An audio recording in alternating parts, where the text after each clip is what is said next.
Okay, when you were a kid, something happened. And in that moment, you made a decision.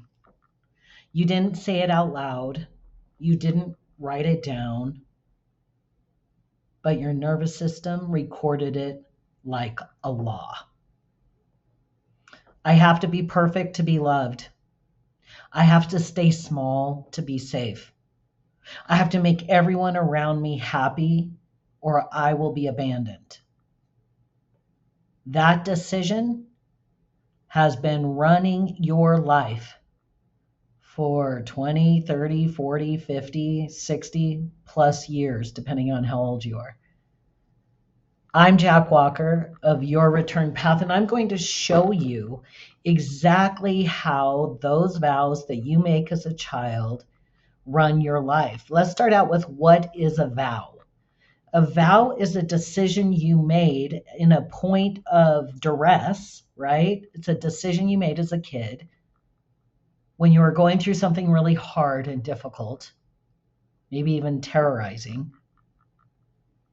And it was a decision you made in order to keep yourself safe, loved, or to feel like you belonged somewhere. So the decision that you made was not made with adult wisdom. It wasn't made from the brain you think with today. It was made from kid logic, right? All you really knew as a kid. And it gets woven into your system when you make that decision under duress about how you have to behave in order to belong or to feel loved or to feel safe. It gets woven into your nervous system as architecture. That's what we call a pattern, right? And when it weaves itself into your system, it runs unconsciously until you name it. The quote by Carl Jung, until you make the unconscious conscious, it will direct your life. And you'll call it fate. That's how it works. Until you make the unconscious conscious, it will direct your life and you will call it fate. You will think this is just who I am. This is just how life works for me. You're going to feel really, really frustrated because you find yourself doing the same thing over and over, like procrastinating, putting something off over and over and over, because you learned when you were a little kid that doing something could get you in serious trouble. So you learned how to not finish, to put it off, to not get started as a safety mechanism, right? So let's talk about, again, let me just go right back to how it gets created, right? So something painful happens. Maybe your parents or your caregivers get really pissed off, or you're a little kid that gets abandoned by one or both parents. Maybe someone that you love, maybe one of your close family members or parents dies, or we're constantly criticized or compared to one of our siblings. Yeah, that's the painful thing, right? When I say painful, and you, of course, you've been through painful things. Absolutely, of course. I've been coaching clients for well over 16, well, yeah, it's 17 years. Every single client I've ever coached, except for maybe one or two in all those years. And I think the one or two that basically thought they just had the happiest life ever is still in quite a bit of denial. But every client has a painful experience, or 5 or 20, that has deeply patterned them. Now, until you begin to understand that you're patterned, you will believe that you are broken. So, as that little kid that's going through something hard and scary and painful, we make a decision. I have to be perfect or I'll be rejected. I have to make mom happy or she will leave. I have to stay invisible or I'll get hurt. I have to control everything or life will fall apart. Those are the decisions that you made under duress with kid logic, not the wisdom of an adult. And through kid logic, that decision is much bigger. It becomes a vow. It carries weight.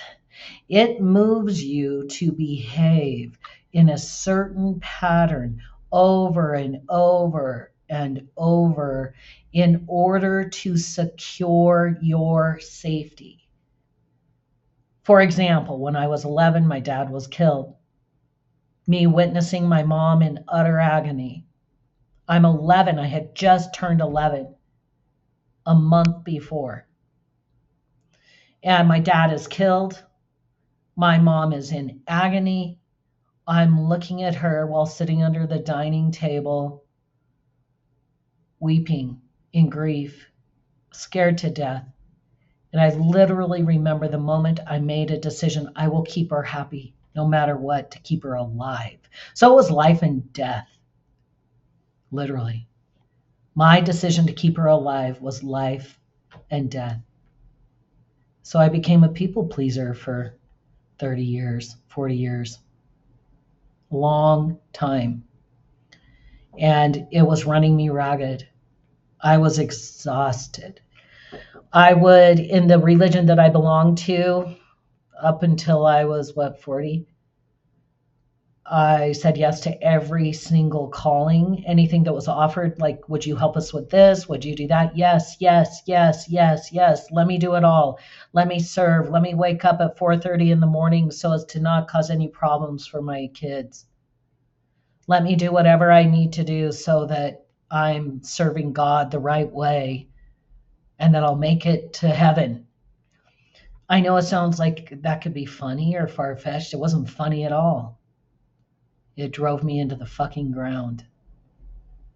And I would work so hard to try to do it all right. I just didn't know that I was trying to do it all right. Excuse me. Oh my God, my nose is itching. Woo.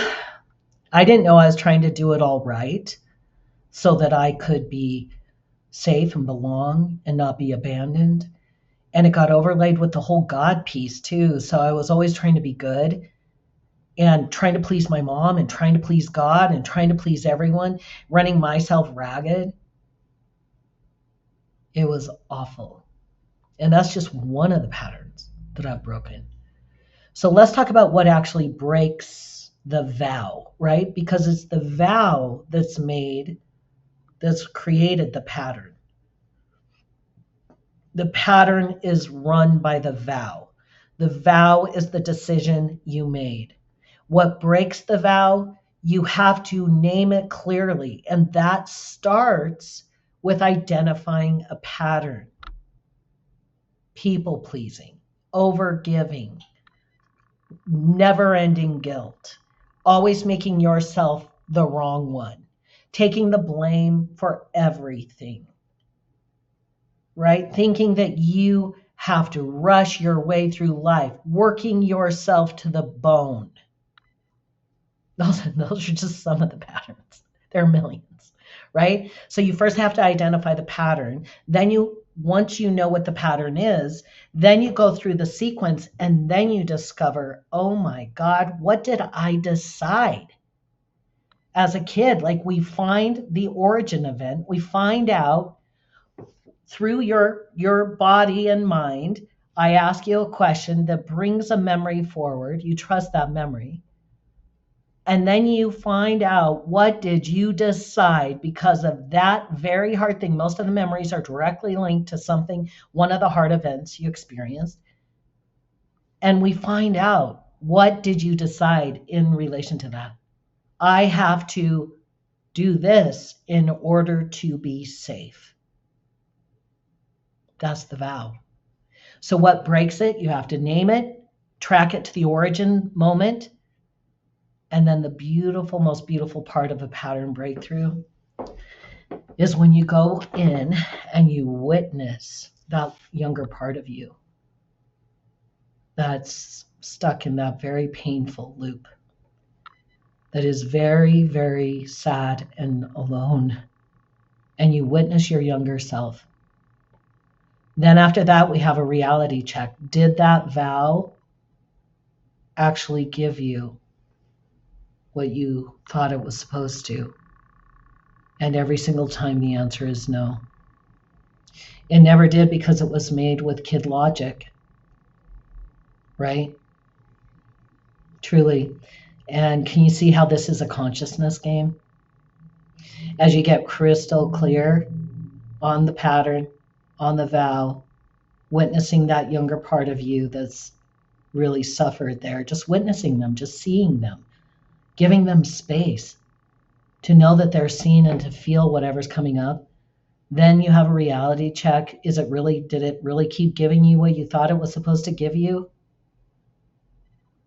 Pleasing everyone all the time, did it really make you feel safe and like you belonged? No, it probably made you feel more alone than anything else, right? And then the very last thing is updating your nervous system with a new truth. One daily regulated action that you take that cements and brings in and supports and expands the truth. So the question is, what vow did you make as a kid? What decision are you still living true to and living this decision over and over without even realizing it? If you want to find out, come and do a free pattern breakthrough with me or one of my team members. You'll find the vow, you'll name it, and you'll break it. The link, like I said, is right below in the description. Let's do this. Your life is waiting for you on the other side.